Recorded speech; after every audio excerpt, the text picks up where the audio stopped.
Advise کیا کرتے ہیں کہ لوگ خود اپنی مرضی سے آپ کے آئیں گے؟ میں تو لاہور ہی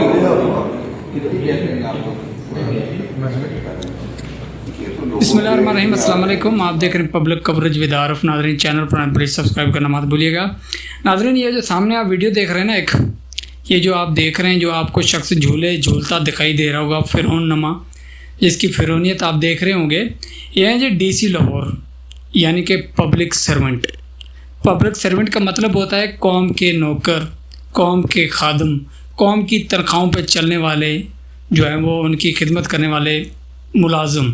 لیکن جو ان کے سامنے ہاتھ جوڑ کر، جو ہے وہ ہاتھ باندھ کر بیٹھے ہیں، یہ ہیں جی پبلک کے نمائندے، یعنی کہ پبلک کے منتخب کردہ نمائندے بیٹھے ہیں، جلسے کی جو ہے وہ درخواست کر رہے ہیں.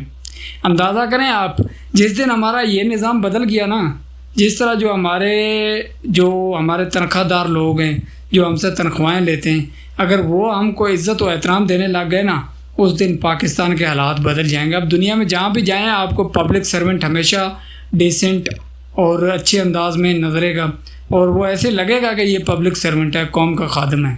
دنیا میں آپ کہیں چلے جائیں. یہ پاکستان میں پتہ نہیں کیا ہو جاتا ہے، جسے ہی تھوڑی سی کوئی نوکری سرکاری مل جاتی ہے، وہ اپنی کرسی کے اوپر فرعون بن کے بیٹھ جاتا ہے، اور پھر سامنے والا جو ہے وہ چاہے کوئی ہو، اس کو جو ہے وہ پھر اس طرح کی عزت سے دیکھتے ہیں.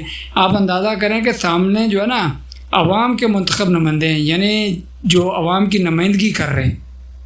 عوام کی نمائندگی کرنے والوں کے آپ حالات دیکھ لیں، اور جو عوام کی تنخواہ پہ چلنے والے، جن کے بچے، جن کی گاڑیاں، جن کی اوقات صرف عوام کی تنخواہ اگر انہیں نہ ملے تو ان کی کوئی اوقات نہیں ہے.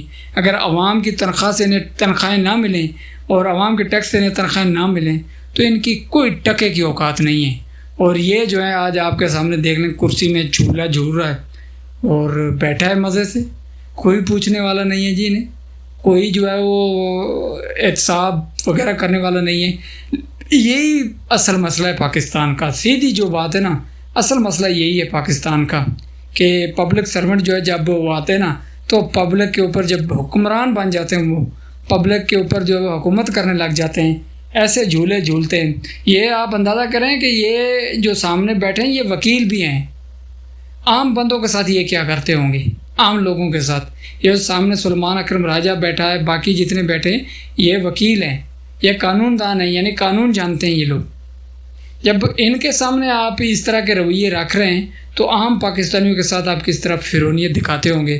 تو اندازہ کریں آپ حالات پھر پاکستان کے کیسے بدلیں گے. مجھے تو امید نہیں لگتی کہ پاکستان کے حالات بدلیں. دوسرا بات کر لیتے ہیں کہ آج حکومت نے جی پیٹرول سستا کیا ہے پورا 1 روپیہ، یعنی کہ 100 پیسے، 99 پیسے بھی نہیں، 98 پیسے بھی نہیں، پورا 100 پیسہ آپ لوگوں کو ریلیف دیا ہے. قوم کو مبارک ہو. پورا 100 پیسہ آپ کو جو ہے نا وہ حکومت نے ریلیف دیا ہے، آپ کے اوپر احسان کیا ہے، تو شکر گزار رہیں آپ حکومت کے. اور ڈیزل جو ہے وہ اس کی خیر ہے، اسے 3 روپے بڑھا دیا ہے تو کوئی بڑی بات نہیں ہے جی. ڈیزل 3 روپے 37 پیسے بڑھا دی، کوئی بات نہیں، اس سے چھوڑیں، انجوائے کریں آپ. پیٹرول تو سستا، 3 روپے پیٹرول ڈیزل بڑھایا، کیا بات ہے. 100 پیسہ پورا پیٹرول سستا کیا آپ کا، انجوائے کریں آپ. 100 پیسہ گھومیں، انجوائے کریں، بلکہ نکل جائیں سیر پہ، سپاٹے پہ نکل جائیں گاڑیاں لے کے. 100 پیسہ کم ہوا ہے. یہ قوم کے ساتھ ان لوگوں نے مذاق کیا ہے، یہ شکر ادا کریں. اور یہ 24 گھنٹے کے لیے سستا ہوا ہے، آپ لوگوں کو 2 دن بعد جا کے ریلیف ملا. 100 پیسہ مہنگا ہوتا ہے، بس چٹکی بجانی ہے، بیٹھنا ہے، چل بھائی. پھر آ کے بیٹھ جاتے ہیں کہ ملک کے وسیع تر مفاد میں ہم نے پیٹرول ڈیزل مہنگا کر دیا، 5-5 10-10 روپئے یومیہ. اور یہ ملک کے وسیع تر مفادات میں یہ حالات کر دیے پاکستان کے. دیکھ لیں آپ پاکستان کا وسیع تر مفادات، اور پاکستان کے وسیع تر مفادات میں جو ہے وہ یہ کیسے دیکھیں نا کہ جج جو ہیں ان کے لیے نئی گاڑیاں خریدی ہیں.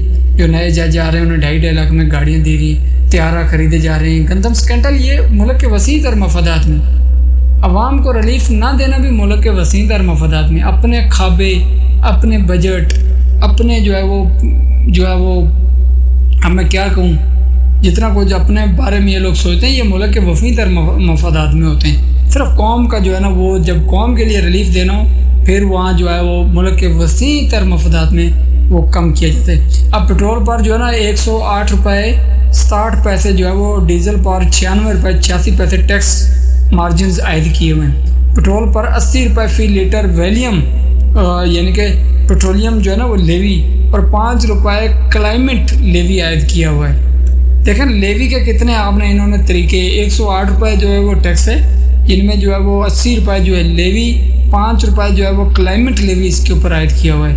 اس کے علاوہ 7 روپے 16 پیسے فی لیٹر فرنٹ ریٹ یعنی فریٹ ریٹ جسے کہتے ہیں وہ دے رہے ہیں ٹیکس، اور 7 روپے 87 پیسے ایم سی کا مارجن اور 8 روپے 86 پیسے ڈیلر مارجن شامل ہے۔ دیکھیں یہ پیٹرول کے اوپر کتنے ٹیکسز لگائے ہوئے ہیں، یہ تو خالی پیٹرول ہے، ڈیزل پہ اور اس کے بعد جو ہے وہ بجلی کے اوپر، گیس کے اوپر، وہ پتہ نہیں کتنے انہوں نے کھابے لگائے ہوئے۔ میں انشاءاللہ نیکسٹ ٹائم ایک ویڈیو بناؤں گا جو ہے وہ پیٹرول ڈیزل کے اوپر کس طرح اپنے بجلی کے اوپر کیسے ٹیکس لگائے جا رہے ہیں، اور ایک ویڈیو بناؤں گا یہ جو کہتے ہیں نا کہ ہم نواز شریف کے دور نکال دیں تو پیچھے کھنڈرات بجتے ہیں، آج کل جو ہے وہ بڑی تعریفیں کر رہے ہیں نواز شریف کی، تو اس کے اوپر بھی میں ایک ویڈیو بناؤں گا کہ 1947 سے اب تک کس حکمران نے زیادہ قرضہ لیا ہے اور کس حکمران نے نہیں لیا۔ بھائی اگر قرضے لے کر آپ نے ریلیف دینا ہے تو پھر اس سے بہتر نہ ہی اب قرضے بھرنا تو قوم نہیں ہے نا، آپ تو بس جا اپنے ٹینشن کو کمیشنیں کھا کے نکل جائیں گے، پیچھے عوام کے لیے کیا بچتا ہے۔ اس کے اوپر بھی میں ویڈیو بناؤں گا انشاءاللہ۔ تو کشمیر کا الیکشن ہے جی، اس کے اوپر بھی ہماری نظر رہے گی، اس کے اوپر بھی ہم بات کریں گے۔ اچھا جاتے جاتے نا میں آپ کو، میرے سامنے سے ایک صحافی ہے جی حسن ایوب صاحب، اس کی ایک گفتگو میرے سامنے سے گزری کہ علیمہ خان نے کل عدالتی مفرور اور مجرم کو ساتھ کھڑا کر کے نعرے لگائے، کیا خیبر پختونخوا پاکستان کا حصہ ہے؟ افسوس یہاں سے نواز شریف لندن بھاگ گیا، اس شخص کو چوں تک نہیں نکلی۔ کیا وہ عدالتی مفرور نہیں تھا؟ وہ آیا اسلام آباد میں، اسے جو ہے وہ ایئرپورٹ کے اوپر اس کی بایو میٹرک بھی نہیں بات کی۔ اس طرح کے صحافیوں نے جو ہے نا ملک کا بیڑا گرک کیا ہوا ہے۔ یہ جو سب اچھے کی رپورٹ دیتے ہیں، گیم چک کے رکھتے ہیں اپنے مفادات کے لیے، نجم ولی جیسے اس طرح کے لوگ بیٹھے ہوتے ہیں نا، ان لوگوں نے اپنے مفادات کے لیے جو ہے وہ بیٹھ کے اچھے کی تعریفیں سنا رہے ہوتے ہیں، قوم کو چونا لگا رہے ہوتے ہیں۔ تو پھر یہ اب عمران خان، علیمہ خان نے کون سے ایسے نعرے لگوا دیے جو ملک دشمن ہے بھائی؟ ٹھیک ہے، ملک دشمن تو وہ نعرے تھے جو ایک بی بی نے لگوائے تھے اپنے جلسوں میں، اس کے اوپر تو چوں تک نہیں نکلتی۔ دوسرا نا میں بہت ہی افسوس کے ساتھ کہتا ہوں کہ عمر ایوب کی آج ایک تصویر میرے سامنے سے گزری، بہت افسوس ہوا، بہت دکھ ہوا۔ یہاں عمر ایوب جو ہے وہ غائب ہو گئے تھے تو لوگوں نے غداری کے فتوے لگا دیے۔ آج اس کی تصویر دیکھے نا یقین مانیں مجھے بھی بہت افسوس ہوا، میں بہت افسردہ ہوا کہ یار اسے بھی غداری کے فتوے بانٹے گئے، نہیں بانٹنا چاہیے تھا۔ میں خود بھی کہہ رہا تھا کہ انہوں نے غداری کی عمران خان کے ساتھ، جس کے اوپر میں خود شرمندہ ہوں اور معذرت خواہ ہوں جی۔ تو یہ حالات ہیں جی، اور ڈی سی صاحب کے حالات آپ نے دیکھ لیے ہیں، ملک کے حالات آپ کے سامنے ہیں۔ اور ایک آج ایک اور سامنے سے میرے سے خبر گزری کہ مریم اورنگزیب کا ورکر کنونشن سے خطاب کرتے ہوئے کہا کہ آج کل لوگ خود کو جیلی کشمیر کے بیٹے بنے ہوئے ہیں، لیکن جیلی بیٹے بن نہیں سکتے، بیٹا تو اصلی ہوتا ہے، اصلی بیٹا نواز شریف ہے جس کا باپ بھی کشمیری، جس کی ماں بھی کشمیری، مریم نواز جس کا باپ بھی کشمیری، جس کا دادا بھی کشمیری، جس کی ماں بھی کشمیری، جس کی نانی بھی کشمیری، صرف وہی اصلی کشمیر کا بیٹا ہے اور اصلی کشمیر کی بیٹی ہے۔ مجھے ایک تو سمجھ نہیں آتی، یہ جہاں بھی جاتے ہیں نا اس علاقے کے بیٹے بن جاتے، کبھی یہ پنجاب کے بیٹے، کبھی سندھ کے، کبھی پختونخوا کے، کبھی کشمیر کے بن کے بیٹھے ہیں۔ اور ریلیف دینا ہے وہ دیں، آپ پنجاب کے کسان رل رہے ہیں، کسان کا جو آپ نے حالات کیا ہے پتہ نہیں کیسے بیٹے ہیں آپ کشمیر کے۔ اور میری معلومات کے مطابق مبینہ طور پہ انڈیا سے یہ ہجرت کر کے خاندان آیا تھا، ویسے تو اس ٹائم سبھی انڈیا سے ہجرت کر کے آئے تھے تو یہ کوئی بڑی بات نہیں ہے، لیکن اس طرح کے جیلی بیٹے بن کر قوم کو چونا نہ لگایا کریں، اس طرح کی جھوٹی تعریفیں نہ کیا کریں۔ اچھا اس مہینہ پرویز بٹ، ان کی آج ایک بات مجھے اچھی لگی، میں چاہتا ہوں ان کی بھی تعریف کر دوں۔ وہ کہتی ہیں کہ پی پی کو مینار پاکستان پر جلسہ کرنے کا بڑا شوق تھا، مگر گورنر ہاؤس میں گن کر پورے 1500 بندے آئے، جبکہ کرسیاں 2000 لگائی گئی تھی۔ ان بیوقوفوں کو لاہور میں جلسہ کرنے کا کون مشورہ دیتا ہے، جبکہ ان کو پتہ ہے کہ پی پی کا پنجاب میں کوئی لینا دینا نہیں ہے۔ بالکل انہوں نے صحیح کہا جی، بالکل انہوں نے 100% صحیح کہا، میں متفق ہوں۔ پہلی دفعہ میں ان کی تعریف کرنے پہ مجبور ہو گیا ہوں۔ ویسے تو میں اس بی بی سے ہمیشہ متفق نہیں ہوتا، لیکن آج انہوں نے پہلی دفعہ اچھی بات کی ہے کہ پی پی کا تو پنجاب میں صفایا ہو چکا ہے، لیکن ساتھ میں اچھا ہوتا اگر مسلم لیگ نون کا بھی نام لکھ دیتے، کیونکہ مسلم لیگ بھی اب پنجاب میں ان کا بھی خاتمہ ہے۔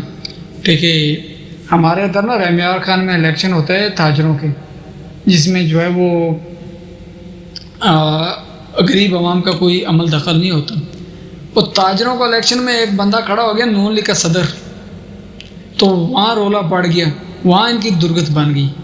اندازہ کریں اب جہاں غریب کا کوئی لینا دینا نہیں ہوتا، تاجر اتنے تنگ ہیں، تو سوچیں غریب ان لوگوں سے کیا حالات کریں گے۔